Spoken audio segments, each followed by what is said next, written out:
Hello and welcome everyone.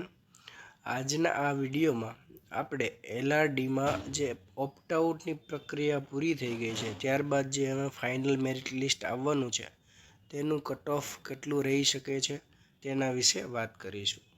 આની પહેલાં મેં જ્યારે ડીવીનું લિસ્ટ આવ્યું એના આધારે એક્સપેક્ટેડ કટ ઓફનું જે પ્રોવિઝનલ મેરિટ લિસ્ટ છે તેની માટેના એક્સપેક્ટેડ કટ ઓફનો વિડીયો બનાવ્યો હતો અને તેમાં આ પ્રમાણેનું કટ ઓફ આપણે પ્રિડિક્ટ કર્યું હતું.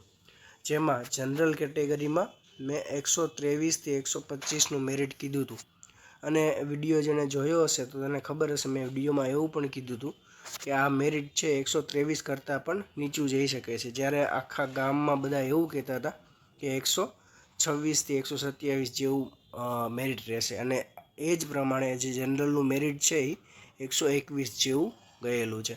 અને જ્યારે મેં અનામનું મેરિટ કીધું હતું જનરલનું 129થી 135, જે 132 જેવું રહેલું છે. બરાબર. ત્યારબાદ આપણે એસીબીસીની વાત કરીએ તો એસીબીસીનું મેરિટ મેં 118થી 120 જેવું કીધું હતું, જે 120.25 રહેલું છે. અને એમાં અનામનું મેં 125થી 127 જેવું કહ્યું હતું, જે 127.75 જેવું રહેલું છે. બરાબર. ત્યારબાદ ઈડબ્લ્યુએસનું, જ્યાં સૌથી વધારે લોકોને તકલીફ પડી હતી તો આ ઈડબ્લ્યુએસના મેરિટમાં પડી હતી. બધા લોકોનું એવું કહેવું હતું કે આ 94.5 છે અને એનું તમે સીધો 20 માર્ક્સ વધારીને 116થી 119 જેવું કઈ રીતે કહી શકો છો. જ્યાં અત્યારે પ્રોવિઝનલ મેરિટ લિસ્ટ આવ્યું છે એમાં તમે કટ ઓફ જોશો તો ઈડબ્લ્યુએસનું કટ ઓફ છે 118.50, એટલે એક્ઝેક્ટ જે આપણે પ્રિડિક્ટ કર્યું હતું એટલું જ રહેલું છે. અને જ્યારે એના અનામની વાત કરીએ ઈડબ્લ્યુએસ માટે તો એ 125 સમથિંગ રહેલું છે. બરાબર. તો એ પણ પ્રિડિક્શન એકદમ સાચું રહેલું છે.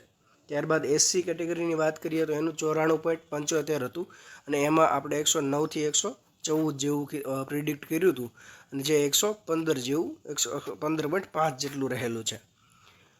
બરાબર. અને એમાં પણ અનામની વાત કરીએ તો એ 121.5 જેવું 75 જેવું રહેલું છે. એટલે એ આપણે જે કાંઈ પ્રિડિક્શન કર્યું હતું એ મુજબનું તમામ મેરિટ રહેલું છે. હવે આપણે વાત કરીએ કે આ જે પ્રોવિઝનલ લિસ્ટ આવી ગયું છે ત્યારબાદ ઓપ્ટ આઉટની આખી પ્રક્રિયા થઈ અને ઓપ્ટ આઉટમાં ટોટલ અત્યારે જે લિસ્ટ બહાર પાડ્યું છે એ મુજબ 338 લોકોએ ઓપ્ટ આઉટ કરેલું છે. બરાબર. એટલે આમ જોવા જઈએ તો મેરિટમાં ઝાઝો ફરક પડશે નહીં, પણ સૌથી વધારે ફરક આપણે જો જોઈએ તો એ એસીબીસી કેટેગરી અને થોડો ઘણો જનરલ કેટેગરીને પડશે. બરાબર. એટલે હવે આપણે જોઈએ કે કટ ઓફ જે આ ઓપ્ટ આઉટ થયું છે એના આધારે ફાઇનલ મેરિટ કેટલું રહી શકે છે. કોઈ ખાસો ફરક પડવાનો ચાન્સ નથી. હવે આપણે જોઈએ તો જનરલ કેટેગરીનું જે પીએમએલનું કટ ઓફ છે એ 121 માર્ક્સ છે. હવે એમાં વધીને ફરક પડે તો 120.50થી 120.75, એટલે 0.5 માર્ક્સનો ફરક પડી શકે છે. બહુ મેક્સિમમ કહું છું, બાકી તો 0.25 જેટલો માર્ક્સમાં પણ ઘણા કેન્ડિડેટ આવી જતા હોય છે. હવે એસીબીસીની વાત કરીએ તો એનું આ કેટેગરીમાં સૌથી વધારે ફરક પડવાના ચાન્સ છે. એટલે એનું મેરિટમાં 1 માર્ક્સથી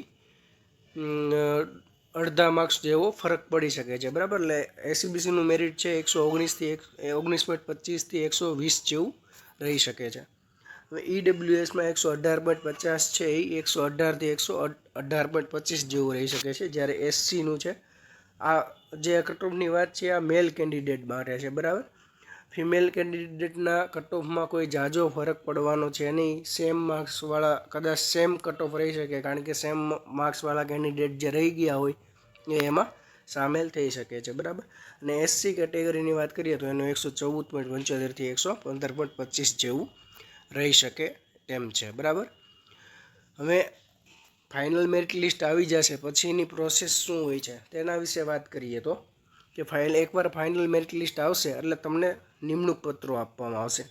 હવે નિમણૂક પત્રો આપી દેશે ત્યારબાદ તમારે જે તે જિલ્લામાં જે તે એસપી અથવા કમિશનર પોલીસની કચેરીએ હાજર થવાનું હોય છે. ત્યાં હાજર થશો એટલે તમને એ મેડિકલ માટેની તારીખની ફાળવણી કરશે.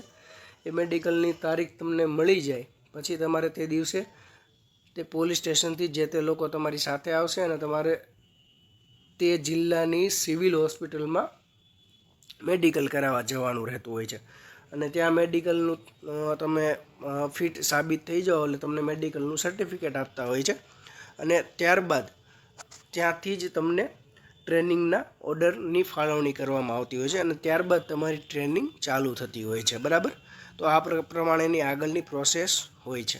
આ સિવાય કોઈને કાંઈ પણ ડાઉટ હોય તો મેં મેડિકલ ઉપર પણ આખો પૂરો વિડીયો બનાવેલો છે, તે વિડીયો જોઈ લેવો, જેથી તમને મેડિકલમાં શું શું કઈ બાબત કઈ ચેક કરવામાં આવે છે તેના વિશે તમને બધો ખ્યાલ આવી જાય. એની લિંક હું આ વિડીયોના ડિસ્ક્રિપ્શનમાં મૂકી દઈશ. એ સિવાયનો કોઈ પણ બીજો ડાઉટ હોય તો મને કોમેન્ટમાં જણાવજો અને જો વિડીયો આ પસંદ આવ્યો હોય તો ચેનલને સબસ્ક્રાઈબ કરી, વિડીયોને લાઇક કરી અને શેર કરજો, બરાબર. Thank you.